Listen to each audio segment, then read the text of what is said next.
Sorry. Okay, thank you. So this is a topic of my talk is role of darolutamide in non-metastatic CRPC. This space in the prostate cancer treatment is very limited, and still we need to address because it is emerging in our practice. So, as you all know, like early stage prostate cancer, we all are sending our patient for curative intent treatment with surgery and radiation. So either they go for the EBRT or the robotic surgery, but sometimes or see most of the time what happens is after the primary treatment, the localized or locally advanced disease may progress to the biochemical recurrence. Generally it is a biochemical recurrence like increase in the PSA, and sometimes termed as a biochemical failure if they don't have the metastatic disease.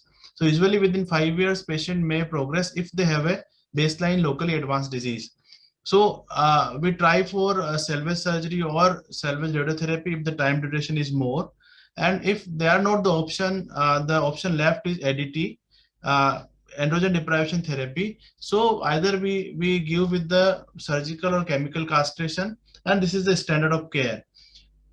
Even though, but most of the patient eventually fail to maintain the suppression of PSA level, and we all talk about the as soon as you heard about prostate cancer metastatic or early, we come to know like treatment is ADT. So who gave this term ADT and who was the main behind? So this is the photograph of Dr. Charles Huggins, and he was working in the Chicago University, and he first thought of like giving some estrogen or androgen injection. That time it was oily injection to make the people castrate and to treat the prostate cancer. The earlier it was metastatic prostate cancer, and he just noticed like if you give the androgen or estrogen, whatever, the serum phosphatase level, now we know it is a PSA, it goes down. And the effect of this reducing PSA reflected in the patient is they could relieve their bone pains and the other symptomatology. So this was a paper published in 1941, and later on this guy got the Nobel Prize for this discovery. So ADT came from way back like about 80 years from now. So what is a castration resistance?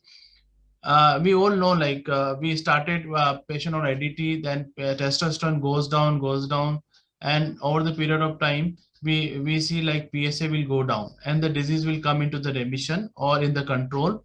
But at some point of time again the PSA start increasing, and this timeline, despite the PSA is low and the lower limit like 15 nanogram per ml, still the PSA will increase. So we used to call it the CRPC, like castration-resistant prostate cancer. It is a like hormone refractory state, but now in the later discoveries we know like it's frequently is hormone ultra-sensitive disease, because what happens is prostate cancer cells are become ultra-sensitive. They are sensitive to the endogenously produced intrakaine effect of the testosterone. This prostate cancer cell itself produce the testosterone, and they can apply on the androgen receptor intracellularly, and they can proliferate the prostate cancer cell. So it is intrakaine effect. And androgen deprivation therapy, failure of the androgen deprivation therapy could be because of the various reason. It will be because of the androgen receptor deregulation, intrakaine effect of the androgen synthesis, alternating splicing variants of the androgen receptor, cofactor perturbation or co-activating gain of mutation gain of function, and aberrant modification of the this androgen receptor. This comes under the adaptation theory. So if there is selective pressure by the androgen deprivation therapy, there may be some adaptation which happens into the tumor cell, and it causes the CRPC state, like androgen deprivation therapy will not work in the patient. So what is the timeline and how we go about is, so we suppose we started the locally advanced prostate cancer treatment here. He was non-metastatic. We have given definitive therapy by surgery or radiation. Then patient will enjoy the remission period, and after some period, some point of time in some patient, there will be biochemical recurrence, that is increase in the PSA. So we want to start ADT. Some patients might go to the metastatic HSPC, but we are not talking about that. So patient will we will start ADT After some point of time, still patient on ADT, but they progress, their PSA level rises. So despite the castration level of the testosterone, PSA will rise, and this state we know like M0CRPC or non-metastatic nmCRPC. So we want to treat this patient at this stage so that they cannot convert into the metastatic CRPC or metastatic cancer. Dr. Vaswani in his discussion had shown like M0 CRPC state. If you can avoid this state from transition from this to this, there will be the worst benefit, and how we can get it we will see in the future slides. So majority 90%, this is obviously the US data. We don't have the confirmed data in India. So the majority 90% of the patient with prostate cancer have localized disease at initial diagnosis. 5 to 25% of the new prostate cancer diagnosis will present de novo metastatic HSPC patient. But this block we have most of the our patient like they present in the upfront metastatic disease. So they are hormone sensitive and upfront metastatic. So for our setting, it is around 70 to 75% patient present in this state, but in Western country, they are 90% in the localized disease. So 10 to 20% of the men diagnosed with the prostate cancer develop CRPC within approximately 5 years of the follow-up after the definitive treatment. So the majority of 86% of the patient with mCRPC progress to the nmCRPC. These percentages are not to means just like to give you the brief idea how categorization happens. 1/3 of the nmCRPC cases progress to the mCRPC within 2 years. So we want to delay this time. Like it should be more than beyond 2 years. Complication related to metastasis lead to need for additional therapies such as surgery. Sometimes surgery if patient has a cord compression, or radiation therapy, or additional hormone therapy, or sometimes we need to give chemotherapy if patient in the other crisis phase. So after progression to nmCRPC to CRPC, metastasis, the risk of all-cause mortality increases from 16 to 56%. So we want our patient to stay in this nmCRPC state rather than to mCRPC state. So, and as my previous speaker, Dr. Varun Goyal has said, like most men with the metastasis progress to CRPC within a median of 1 year. Although most patients have an initial response to androgen deprivation therapy, but within 1 year, they will convert into the CRPC. So I have just repeating this thing is rational for treating nmCRPC. Among patients with the nmCRPC, following factors have been associated with a shorter time to develop metastasis. So can we predict the patient who will relapse early? It is like higher PSA concentration at diagnosis, shorter PSA-DT, PSA doubling time, higher Gleason score at baseline, history of the primary intervention, and if patient had underwent the surgery or radiation in the earlier part, they will relapse early. So shorter interval from ADT and initiation to the diagnosis of CRPC. It is generally accepted that poor prognosis of the patient with nmCRPC is mostly closely suggested by the shorter PSA-DT. If PSA-DT's doubling time is very less, then the patient's prognosis will not be good. And following the development of metastasis, the prognosis for OS becomes poor. So we don't want our patient to go into the metastatic state. And this is the aim of treating is effective management of the nmCRPC should aim to delay in the metastatic progression or attempting to prolong survival and maintain quality of life. Ideally, treatment should be initiated as early as possible after development of nmCRPC in patient at the greater risk of progression, that is PSA level more than 2 nanogram per ml or PSA-DT less than 10 months. So this is the again we will talk about the therapeutic options. So in last 5 years, many therapeutic options have emerged, and some oral therapies are available in this space. Enzalutamide, apalutamide, and darolutamide. These all drugs can be given if the PSA doubling time is less than 10 months. If it is more than 10 months, you can observe the patient serially by the PSA levels. So our concentration is about this space. This space is what you have treated. You have treated the patient with definitive therapy, then ADT, then they have PSA relapse, and by conventional imaging methods, it is non-metastatic, and PSA doubling time is less than 10 months. So we want to treat this kind of the patient. Why we want to treat? Because there are good evidence and they have published in the good reputed journal in the medical science. The darolutamide, this is published in the Lancet journal, the Lancet Oncology journal in March 19, was addressing the issue of darolutamide for non-metastatic castration-resistant prostate cancer. And the major publication published in this NEJM publication, non-metastatic castration-resistant prostate cancer and survival with the darolutamide. It was in 2 years back, and the primary author was this Karim Fijaji, and this trial was Aramis.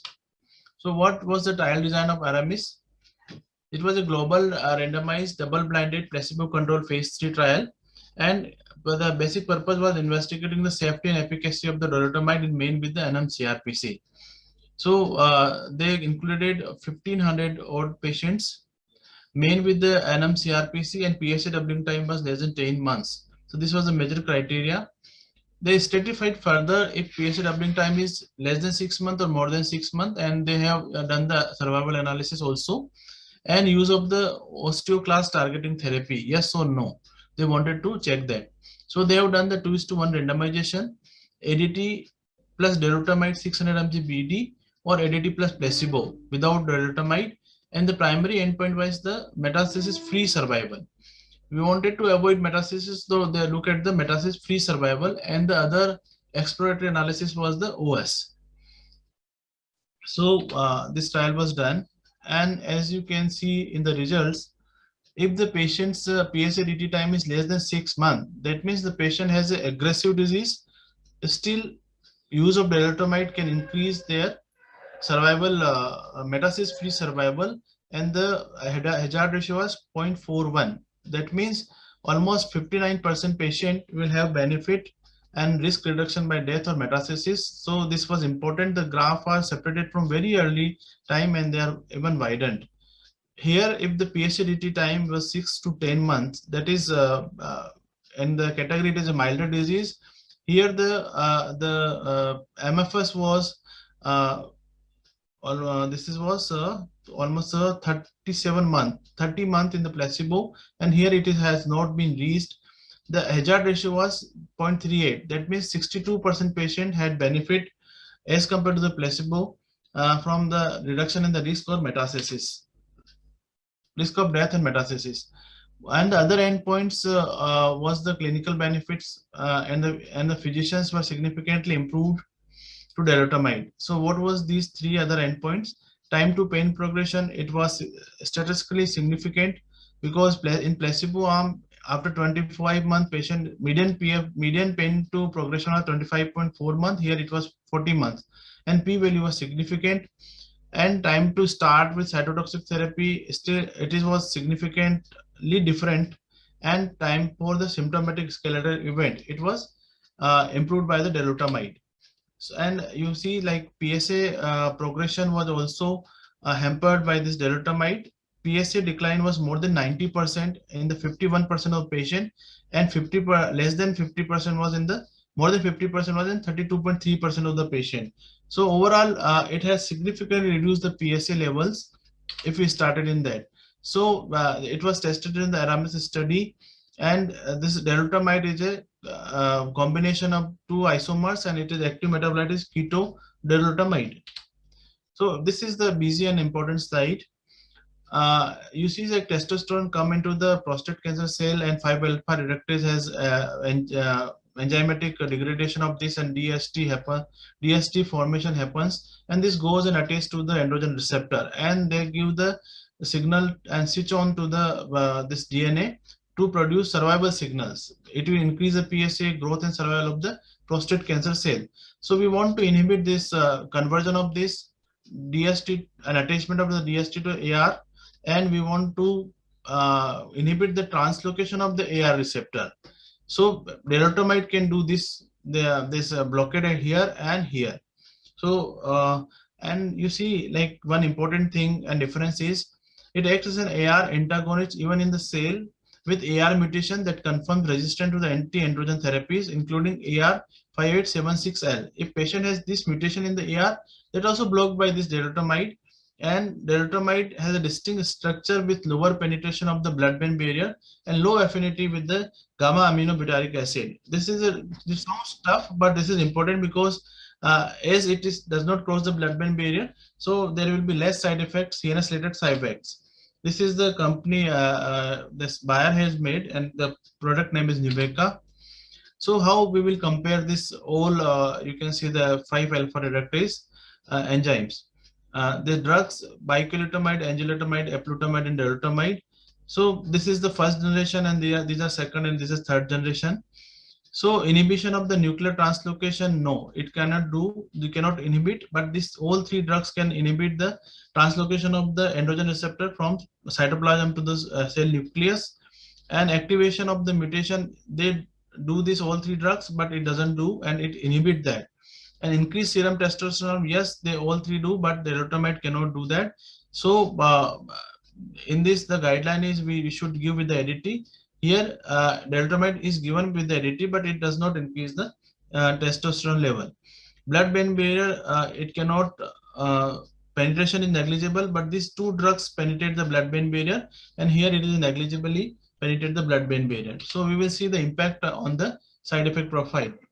So here the three trial which my previous speaker has mentioned, Prosper, Spartan, and Aramis trial, Dr. Bharat Vaswani had said.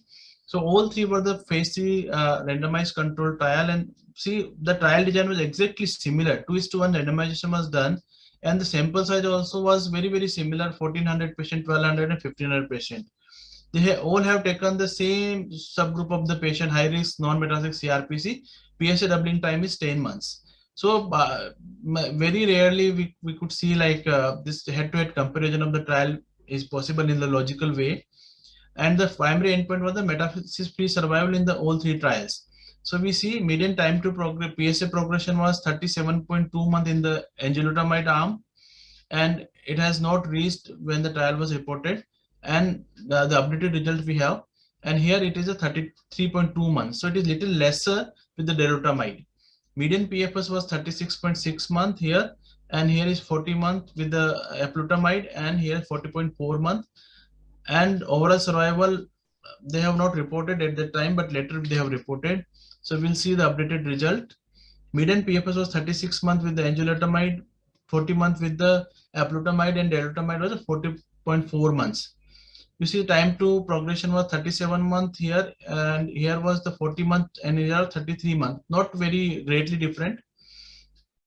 Overall survival was 67 months, 73 months with the eplutamide, but not reached with the darolutamide. So it was little greater, you can see. And we'll see in the next slide. What was the network meta-analysis? So if three drugs were tested in three different randomized trials, so there was a network meta-analysis which can compare all the three studies that compare overall and or metastasis free or prostate specific antigen PSA OS and reverse adverse event. So for MFS, eplutamide, darolutamide, and enzalutamide were significantly more effective than placebo. All three were effective, but eplutamide emerges as the best option if you want to see the MFS, metastasis-free survival. But AEs, less AEs, and that was in favor of the darolutamide. Eplutamide and enzalutamide appears to be the more efficacious agent for therapy of non-metastatic CRPC, while darolutamide appears to have the most favorable tolerability profile. So the question comes for the clinician is how to select the patient. If all the three drugs are almost similar, how to compare and select the patient. So there are some suggestions like if patient has seizure or CNS disorder, patient has a fall risk or fracture risk, and so you can select this darolutamide. If patient have a high rate of PSA doubling time or CYP metabolism effect, then you can go with the eplutamide. And CVD in hypertension and cost is a factor, then enzalutamide or some other drugs are better.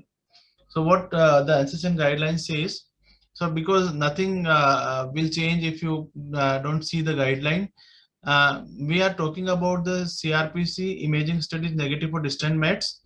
So if the patient has a ADT failure and time to PSA doubling is more than 10 months, you can simply observe or can start the secondary hormone therapy. But we are talking about this if the PSA doubling time is less than 10 months. So all three are category 1 indication: eplutamide, darolutamide, and enzalutamide, and we can start any. But the take-home message is we need to address this very confined group of the patient where they have the non-metastatic castration-resistant prostate cancer, and if we address that, we can delay the metastasis and we can increase the metastasis-free survival, and quality of life will increase. So thank you very much. Am I on time? Right. Thank you.